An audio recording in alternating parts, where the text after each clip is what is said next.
आप अपनी लाइफ में अच्छी चीजें अट्रैक्ट नहीं कर पा रहे ना, और किसी और बंदे के किए हुए काम की वजह से आप अपनी लाइफ में वहीं स्टक हो, आप अच्छी चीजें अट्रैक्ट नहीं कर पा रहे, तो कौन सफर कर रहा है? At the end you.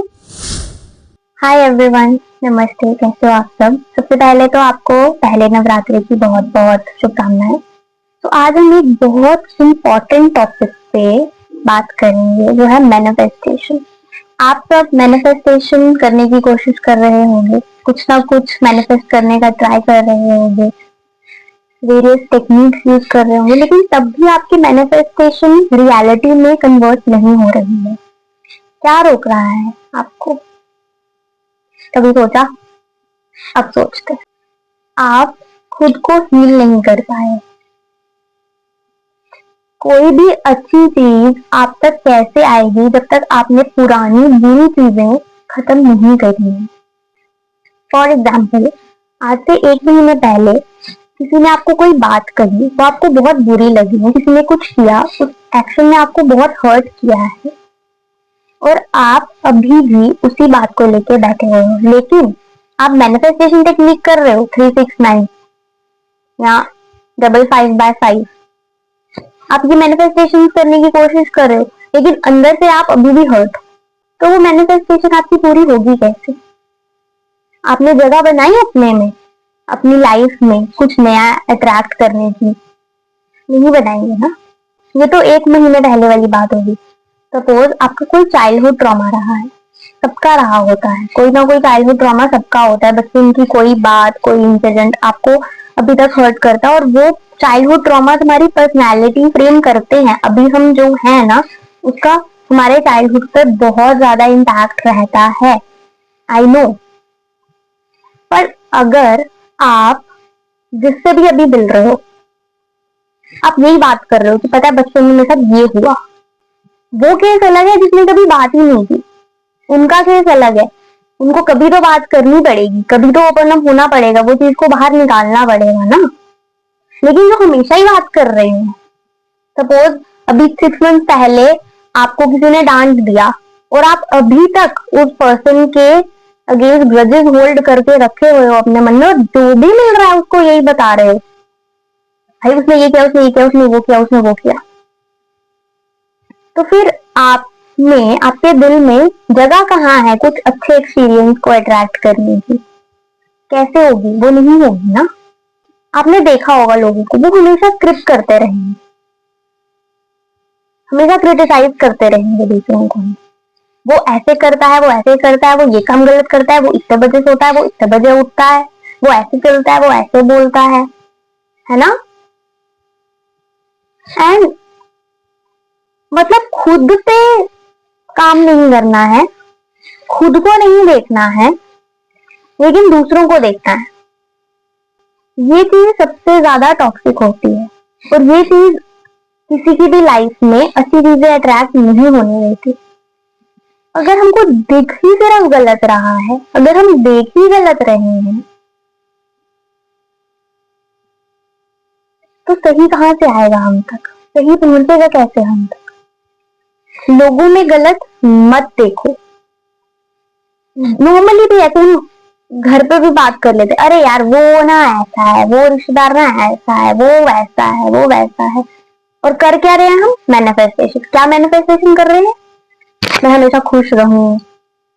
आप ऐसे विशेष बोल रहे हो, मैं हमेशा खुश रहूं, मैं हैप्पी रहूं, मेरी लाइफ में हमेशा अच्छी चीजें अट्रैक्ट हो, अबंडेंस अट्रैक्ट हो, अच्छे लोग अट्रैक्ट हो। और बात क्या कर रहे हो?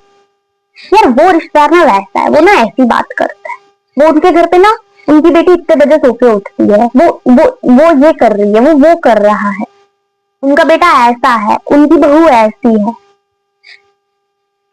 ये क्या तरीका है? ये कोई तरीका नहीं है। ये अनहील्ड पैटर्न होते हैं। क्रिटिसाइज करना, लोगों की गलतियां दिख रही हैं, हमें खुद पे वर्क करना है। यहाँ पे हम आए हैं अपने लिए, हमें खुद पे वर्क करना है, हमें खुद को सही बनाना है, दूसरों को नहीं। आप या मैं या कोई और किसी को सही या गलत नहीं बना सकता है। आप, मैं या कोई और किसी को जितना मर्जी बोल लो कि आप ये चीज गलत करते हो, लेकिन जब तक उस पर्सन को मन में खुद से रियलाइजेशन नहीं होगी कि वो गलत कर रहा है या कर रही है, तब तक वो ठीक नहीं करेगा। या करेगी। और जो इंसान खुद में पूरा होता है ना, परफेक्ट होता है ना, परफेक्ट वैसे कोई नहीं होता, लेकिन अगर आप एक सर्टेन लेवल तक अपने आप को हील कर चुके हो तो आपको लोगों में गलतियां, खामियां या तो दिखेंगी नहीं, ठीक है, आप देखना ही नहीं चाहोगे। अगर दिख भी रही हैं तो आपको कोई फर्क नहीं पड़ेगा, क्योंकि आप जानते हो ये उनके कर्म है, ये उनकी लाइफ है। आप क्यों कर रहे हो उनके बारे में बातें? ये रही बातों की बात की, क्रिटिसिज्म। और दूसरी बात जो मैंने आपको सबसे पहले बोली थी वो क्या है कि आपने खुद को हील नहीं किया है कुछ एक्सपीरियंसेस से, जिसमें आपने किसी को क्रिटिसाइज नहीं किया, आप अभी भी किसी को क्रिटिसाइज नहीं कर रहे हो, लेकिन आप दुखी हो, आप हर्ट हो, आपने वो इमोशंस, वो एक्सपीरियंसेस अपने मन से, अपने दिमाग से निकाले ही नहीं है, या मैं बोलूं फेड नहीं किए हैं। एकदम से तो नहीं निकलेंगे ना, टाइम लगेगा, लेकिन फेड नहीं किए हैं। आप खुद सोचना इस बारे में कि ऐसे कौन से एक्सपीरियंसेस हैं जो आपको अभी भी डीपली हर्ट करते हैं और आपने उन पर कभी वर्क नहीं किया, कभी कोशिश ही नहीं की। वो ठीक होना ना होना अलग चीज है, वो उसमें 10% कमी आएगी, 20% कमी आएगी, 50%, 60-70% कमी आएगी, वो अलग चीज है। लेकिन आपने ट्राई किया है या नहीं किया है फर्स्ट, और आप उसमें कितने लेवल तक सक्सेसफुल हो पाए हो, ये चीज मैटर करती है। तो I want all of you कि आप बैठो और एनालाइज करो कि आपकी लाइफ में ऐसे कौन से पैटर्न्स हैं, ऐसे कौन से एक्सपीरियंसेस हैं जो आपको अंदर तक हर्ट कर चुके हैं, बहुत अफेक्ट कर चुके हैं। और आई एम श्योर कि वो एक्सपीरियंसेस, वो पैटर्न्स आपकी लाइफ में आपको आगे बढ़ने से रोक रहे हैं, आपके मैनिफेस्टेशन आप तक नहीं पहुंचने दे रहे हैं। नए कपड़े जो आप लाते हो उनके लिए जगह बनाते हो, पुराने कपड़ों को जो आपको नहीं चाहिए उनको किसी को दे देते हो, डोनेट कर देते हो या साइड पे कर देते हो ना, वहीं तो नहीं रखे रखते ना, क्योंकि जगह नहीं है आपके पास नए कपड़े रखने। ठूस के नहीं चलेगा काम। इमोशंस हैं, कोशिश करो कि आप उसको फाइंड आउट करो। इनको हील कैसे करना है ये मैं कोशिश करूंगी, मैं भी कोशिश ही करूंगी, क्योंकि मैं ये नहीं कहूंगी कि मैं पूरी तरह से हील हो चुकी हूँ। There are certain things, there are certain people जो मुझे अभी भी हर्ट करते हैं, अफेक्ट करते हैं, लेकिन 70-80% मैं खुद को इम्प्रूव कर चुकी हूँ। एंड आई वॉन्ट कि आप भी शुरुआत करें खुद को हील करने की, और बाकी हम धीरे धीरे साथ में चलेंगे ना यार। और मुझे बहुत खुशी होगी कि मेरे जो पर्सनल एक्सपीरियंसेस हैं जिससे मैंने खुद को सही किया, बिल्कुल सही भी नहीं किया, लेकिन जितना भी इम्प्रूवमेंट करी, उससे आपकी लाइफ में भी कुछ पॉजिटिव इम्पैक्ट हो। I will be very happy. Further हम वीडियोस बनाते रहेंगे कि और क्या ब्लॉकेजेस हैं, और अगर जब आपने ब्लॉकेजेस क्लियर कर लिया, अब आपको मैनिफेस्ट कैसे करना है, वो माइंडसेट कैसे लाना है। बट अभी वाला, आज वाला टास्क आपका ये है, जब भी आप ये वीडियो देखो ये चीज आइडेंटिफाई करो, चाहे वो बचपन के एक्सपीरियंसेस हो, चाहे वो अभी के एक्सपीरियंसेस हो, चाहे वो किसी पर्सन ने आपको एक्सपीरियंसेस दिए हो जो आपको हर्ट कर रहे हैं, या आपके खुद के पर्सनल एक्सपीरियंसेस हो जो आपको हर्ट कर रहे हैं।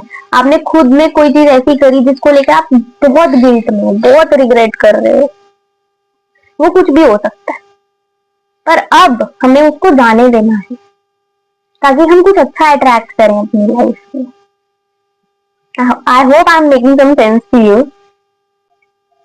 सी, आपको लग रहा है कि आप किसी इंसान को माफ करने के लिए अपनी एनर्जी लगा रहे हो, क्यों करना है उनको माफ, या क्यों भूलनी है चीजें। नहीं, आप उनके लिए नहीं भूल रहे, उनके लिए माफ नहीं कर रहे, आप अपने लिए माफ कर रहे हो। नहीं, वो वाला ज्ञान नहीं दूंगी कि अपना मन हल्का हो जाता है, नहीं, मन हल्का वो सब छोड़ो, उस लेवल तक बाद में जाएंगे, लेकिन आप अपनी लाइफ में अच्छी चीजें ट्रैक नहीं कर पा रहे ना, और किसी और बंदे के किए हुए काम की वजह से आप अपनी लाइफ में वहीं स्टक हो, आप अच्छी चीजें ट्रैक नहीं कर पा रहे, तो कौन सफर कर रहा है? Blame you. तो क्यों करना है सफर? कोशिश तो करो सफरिंग को 50, 60, 70% up to 80 and then 100% reduce कर दो, डिसअपेयर कर दो भाई साहब, है ना। Suffering is not gonna take you anywhere. ये बस ऐसे ही होता है, जो कुछ चीजें अच्छी लगती है course, suffering is important to grow you, yes it is important, लेकिन सफर करते ही रहने पे आप ग्रो नहीं करोगे, आपको हील भी करना है खुद को, उस सफरिंग से बाहर भी तो आना है। सफरिंग हेल्प्स यू ग्रो, लेकिन वो सफरिंग मिली, उस सफरिंग से जो लेसन थे वो आपने लिए, आपकी ग्रोथ हुई। अब उस सफरिंग को साथ ले लेके चलते रहोगे तो ग्रोथ नहीं होगी, वही पीछे ही लेके आएगी आपको सफरिंग, ठीक है। So do this and wait for my next video, उसमें और भी पैटर्न मैं बताऊंगी, क्योंकि मैं चाहती हूँ कि मैं किसी ना किसी की लाइफ में एक पॉजिटिव इम्पैक्ट छोड़ पाऊँ, खुद की लाइफ को इम्प्रूव करने के साथ साथ किसी और की भी लाइफ को मैं इम्प्रूव कर पाऊँ, तो उसमें आप ही मेरी हेल्प कर सकते हो, है ना। तो प्लीज चैनल को भी सब्सक्राइब कर लेना, और जिसको इसकी जरूरत है ना, जो इन प्रॉब्लम से सफर कर रहा है, प्लीज उस तक ये वीडियो पहुंचा देना, I be very grateful to you. So, thank you for watching. I hope you like it. Bye. Take care.